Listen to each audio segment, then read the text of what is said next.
आप सब लोगों को नमस्कार।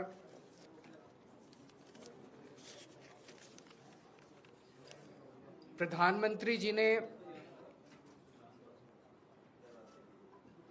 कहा है कि देश बेहद आर्थिक संकट से गुजर रहा है और इस वजह से उन्होंने देश के लोगों को अपील की है ये 7 स्टेप उठाने के लिए, ये 7 कदम उठाने के लिए। एक तो ये कि वर्क फ्रॉम होम करो, सोना खरीदना बंद करो, कम से कम सोना खरीदो। तीसरा, तेल की बचत करो, पेट्रोल डीजल की, पब्लिक ट्रांसपोर्ट इस्तेमाल करो। चौथा, फर्टिलाइजर्स का कम से कम इस्तेमाल करो, नेचुरल फार्मिंग करो। पांचवा, फॉरेन प्रोडक्ट्स कम से कम इस्तेमाल करो और फॉरेन एक्सचेंज बचाओ। छठा, कुकिंग ऑयल कम से कम इस्तेमाल करो। और सातवां, फॉरेन ट्रैवल बंद करो, विदेशों में जाना बंद करो। हमारे देश 1950 के बाद से अभी तक ऐसे कई समय आए जब देश अलग अलग संकटों से गुजरा।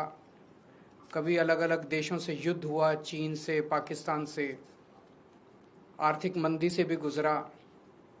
लेकिन इतने कठोर कदम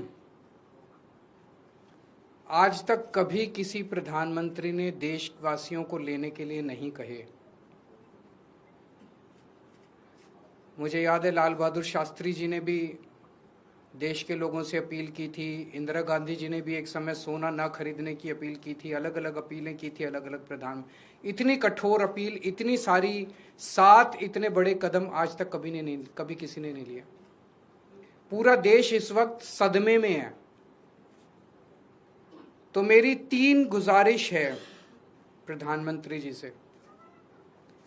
एक तो ये कि अगर आपने इतने कठोर कदम उठाने के लिए कहा है तो इसका मतलब अर्थव्यवस्था का काफी ज्यादा बुरा हाल है और या आने वाले समय में और भी ज्यादा बुरा हाल होने का अंदेशा है। देश ये जानना चाहता है कि हम कहां खड़े हैं। आपने हमें कहा हम सब देशवासी देशभक्त हैं, कठोर से कठोर कदम भी उठाएंगे, कठोर से कठोर अपने को, अगर हमें कठिनाइयां बर्दाश्त करनी पड़ी, कुर्बानियां देनी पड़ी देश के लिए, वो भी करेंगे। लेकिन पता तो चले कि ये कदम क्यों उठाए जा रहे हैं, पता तो चले कि अर्थव्यवस्था कहां खड़ी है। केवल आदेश भर दे देने से तो काम नहीं चलेगा ना। ये देश हम सब लोगों का है, ये देश हम 140 करोड़ लोगों का है। तो प्रधानमंत्री जी से मेरा पहला निवेदन है कि वो पूरा आज हमारी क्या स्थिति है, अर्थव्यवस्था की, इकोनॉमी की क्या स्थिति है और आने वाले समय में कुछ महीनों में या 1 साल में हमारी क्या स्थिति होने का अंदेशा है, इसके ऊपर सारी जानकारी देश के लोगों के साथ साझा करे। नहीं तो लोगों के मन में शंका पैदा होती है, अलग अलग किस्म की अफवाहें फैल रही है, कोई कुछ कह रहा है, कोई कुछ कह रहा है, अफवाहों का बाजार गर्म है। ये अर्थव्यवस्था के लिए अच्छा नहीं है, अर्थव्यवस्था के कॉन्फिडेंस के लिए अच्छा नहीं है। दूसरा, हम सब जानते हैं कि ये इराक और अमेरिका के बीच जो युद्ध है उसकी वजह से हो रहा है। लेकिन इराक और अमेरिका की वजह से युद्ध जो है उसकी वजह से तो पूरी दुनिया प्रभावित है, सारी दुनिया के सभी देश प्रभावित हैं उस युद्ध की वजह से। लेकिन किसी भी देश ने, किसी भी देश की सरकार ने इस किस्म के ये 7 कदम उठाने के लिए किसी भी देश की सरकार ने अपने नागरिकों को अपील नहीं की है। एक भी देश नहीं है। किसी ने कुछ एक स्टेप, किसी ने 2 स्टेप, किसी ने, लेकिन ये 7 इतने कठोर कदम उठाने के लिए एक भी देश की सरकार ने अपने नागरिकों को अपील नहीं की है। इससे मन में शंका पैदा होती है कि कहीं स्थिति केवल इराक अमेरिका के युद्ध की बजाय और भी कहीं स्थिति कुछ और ज्यादा खराब तो नहीं है। हमारा देश किन परिस्थितियों से गुजर रहा है। तो दूसरी मेरी मोदी जी से प्रार्थना है कि देश के लोगों को बताए कि जो कदम किसी भी देश ने नहीं उठाए, सभी देश प्रभावित हैं, ऐसे कठोर कदम केवल भारत देश को उठाने की क्या जरूरत पड़ी, इतनी ज्यादा क्या खराब स्थिति हो गई। और तीसरी बात, इसका सारा बोझ मिडिल क्लास पे क्यों डाला जा रहा है? फॉरेन मत जाओ, फॉरेन प्रोडक्ट्स मत खरीदो, सोना मत खरीदो, पेट्रोल डीजल गाड़ी मत इस्तेमाल करो, वर्क फ्रॉम होम करो, पब्लिक ट्रांसपोर्ट केवल और केवल इन सारे कदमों से केवल मिडिल क्लास बहुत देशभक्त है। जरूरत पड़ेगी किसी भी हद तक मिडिल क्लास देश के लिए कुछ भी करेगा, लेकिन केवल मिडिल क्लास क्यों?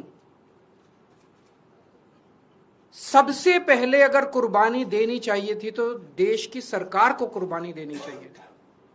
देश की सरकार अपने खर्चों के ऊपर, अपनी कंज्यूमर जो कंज्यूम करते हैं अपने खर्चों के ऊपर, देश की सरकार सबसे पहले कटौती करती। देश की सरकार ने कोई कटौती नहीं की। उसके बाद देश के प्रधानमंत्री और सारे मंत्री मिलकर अपने अपने खर्चों पे और कंजम्पशन पे कटौती करते। उन्होंने भी कोई कटौती नहीं की। सब खुले घूम रहे हैं, विदेशों में भी जा रहे हैं, गाड़ियां भी खूब इस्तेमाल कर रहे हैं, हवाई जहाज सब हो रहा है, सोना भी खूब खरीद रहे होंगे। उसके बाद अगर बनता था तो अफसरों के ऊपर, अफसरों से उम्मीद की जाती कि अफसरशाही जो है वो कुछ कुर्बानी करेगी। उसके बाद उम्मीद थी देश के अल्ट्रा रिच, जिनमें मोदी जी के कुछ दोस्त हैं, उनसे भी एक अपील करते मोदी जी की अडानी जी भी कुछ कुर्बानी करें, और जो देश के अल्ट्रा खरबपति अरबपति हैं वो भी कुछ करो। उनसे भी कोई अपील नहीं की गई। केवल और केवल देश की मिडिल क्लास से ये अपील की गई।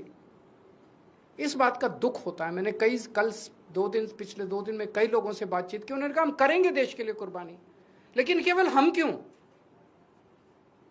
अडानी जी कुर्बानी नहीं करेंगे, मंत्री कुर्बानी नहीं करेंगे, अफसर कुर्बानी नहीं करेंगे, मोदी जी कुर्बानी नहीं करेंगे, देश तो सबका 140 करोड़ लोगों का है, चुन के केवल मिडिल क्लास क्यों?